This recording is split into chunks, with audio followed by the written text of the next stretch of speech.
moi j'ai fait mon cours en agriculture bio à Victoriaville. Je suis venu en 2012. C'est ce que j'ai appris. J'ai grandi sur une ferme bio, même si on n'a jamais eu de certification. Mes parents n'ont jamais eu de certification ici, sauf pour le sirop d'érable. J'ai jamais eu de certification. J'étais allé visiter beaucoup de fermes en Europe, des fermes bio, des fermes pas bio. Je veux dire, j'y crois au bio, mais je pense que ça reste un label. T'sais. Je pense que ça a quand même sa limite. Une des choses que je trouve absurde dans le maraîchage bio, c'est la très grande dépendance que l'on a vis-à-vis de l'agriculture conventionnelle. T'sais. La fertilisation des légumes bio au Québec actuellement se fait beaucoup grâce aux fertilisants qui sont issus de l'agriculture conventionnelle.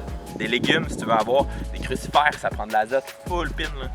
Des patates, ça prend de l'azote full pin. La tomate aussi, ça prend énormément de fertilisation. Puis comment ça fonctionne en conventionnel, c'est qu'on va utiliser des engrais de synthèse. En bio, on ne peut pas utiliser d'engrais de synthèse, donc c'est très souvent des engrais d'origine animale. T'sais. Je pense pas me tromper en m'avançant en disant que 90% des cultures bio, des cultures maraîchères bio au Québec sont fertilisées avec du caca de poule. Du caca de poule pondeuse d'origine conventionnelle. Des poules pondeuses qui bouffent des OGM, puis qui peuvent souvent être dans des cages et pas tourner sur elles-mêmes. Bon, les normes de bien-être animal ont tendance à changer, tant mieux, là. Mais ça reste quand même du fumier d'animaux élevés de façon tout à fait conventionnelle. C'est un peu absurde, on fait du bio, mais sauf qu'on dépend vraiment beaucoup de l'agriculture conventionnelle. C'est un des grands paradoxes de l'agriculture bio, c'est qu'on veut imaginer avoir des systèmes de fermes résilientes, holistiques, autosuffisantes jusqu'à un certain point, sauf que c'est absolument pas possible.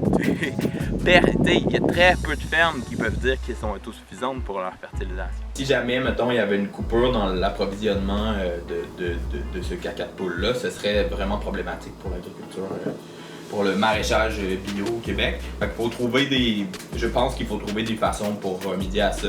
Il y a plein d'essais, il y a plein d'expérimentations qui se font, que ce soit la fertilisation avec des légumineuses comme la luzerne, ou que ce soit l'utilisation d'engrais verts ou des approches de sol vivant. Il y a beaucoup de choses intéressantes qui se font. Puis moi, ce que j'expérimente là, dans le fond, c'est d'introduire des animaux dans la rotation de culture. Ce qui est un peu inusité, c'est que ça serait facile d'imaginer de mettre de la volaille, dans le fond. La première idée serait pourquoi ne pas prendre les mêmes poules qu'on prend en conventionnel, mais les prendre en bio. Puis les mettre directement au champ, puis que leur fumier soit directement mis sur pas directement sur des cultures qu'on consommerait, parce que de toute façon on ne peut pas. On n'a pas le droit de mettre du fumier sur de la bouffe qu'on mange, puis je trouve que ça fait beaucoup de sens.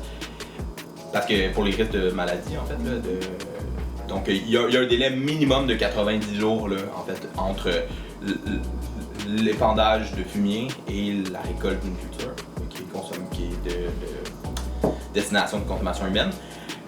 Mais on pourrait imaginer, mettons, mettre des poules sur un engrais vert dans une année où il n'y a pas de légumes, puis l'année suivante viennent des légumes. J'essaie de faire ça simple. Mais on pourrait imaginer mettre des poules ou des poulets, sauf qu'au Québec, c'est pas possible à cause du système de quotas. C'est très... Il y a des ouvertures maintenant, heureusement, en fait, c'est vraiment intéressant. Mais moi, je pourrais imaginer un setup où est-ce que, mettons, sur une parcelle, je mettrais... je sais pas, je vais dire des chiffres en l'air, là, mais comme 1000 poules pondeuses. Puis eux viennent fertiliser en fait ma rotation de culture et ça serait vraiment intéressant. Ou la même chose avec des poulets, qu'il y a 2000 poulets qui viennent fertiliser sur un système que ça se fait ailleurs. Ça serait intéressant et ils ne dégraderaient pas le sol dans un système bien géré. Sauf qu'au Québec, c'est très difficile en fait pour le système de contingentement. Et sinon, on aurait pu imaginer mettre des ruminants.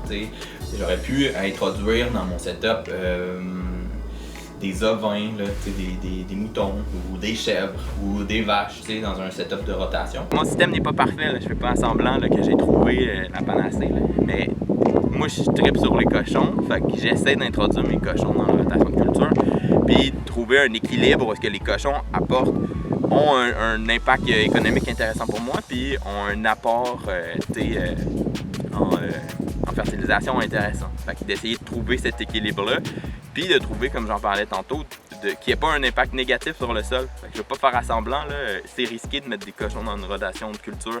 C'est risqué de faire des cochons à l'extérieur, puis de finalement juste créer de l'érosion. Tout n'est pas parfait.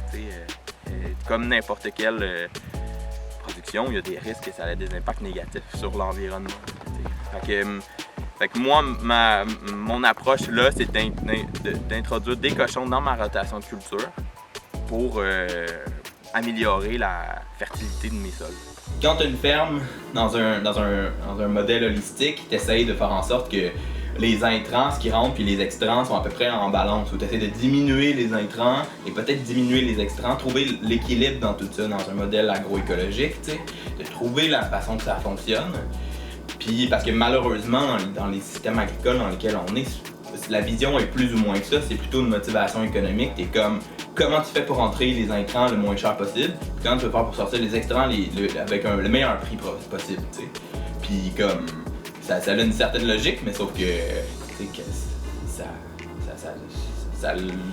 a ses limites aussi, t'sais. Je trouve qu'il y a beaucoup de bio industriels, beaucoup de bio fait à grande échelle qui à mon avis perd son sens de qu'est-ce que ça devrait être. Si on revient en arrière, c'est ça, le bio, ça devrait être une approche par le sol, une approche où est-ce qu'on nourrit le sol, on a une approche holistique, on a une approche comme plus écologique en fait de la ferme. Alors qu'aujourd'hui, l'approche du bio est plus tant que ça une approche par la ferme, c'est vraiment une approche par le produit. C'est vraiment une approche marketing. Il y a des fermes, une grande partie de ce qu'on achète du bio, ça vient des États-Unis, ça vient de voir de même de plus loin. Quand on achète des fruits secs, ça vient en bonne partie de la Chine. C'est un peu absurde, c'est un peu, on s'est vraiment éloigné alors qu'on sait pas trop c'est quoi les modes de production, puis que c'est pas si uniformisé que ça en fait, les certifications bio.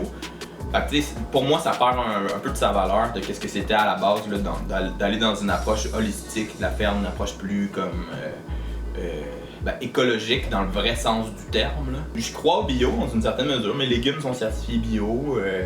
Je pense que pour moi, c'est la moindre des choses. Mon élevage de cochons n'est pas certifié bio parce que j'en ai pas besoin. Mes clients ne le demandent pas. Ils sont tous vendus de façon directe. Je connais tous les clients qui achètent des cochons. Et ça les intéresse pas de payer plus cher pour que moi je fasse des démarches et que je paye une certification bio. Mais dans ce sens-là, j'essaie d'aller plus loin dans mon système puis dans mon mode de production que la certification bio en ayant une approche plus large, en essayant de... C'est assez... en tout cas, c'est ça, en essayant d'avoir une approche plus globale. Là.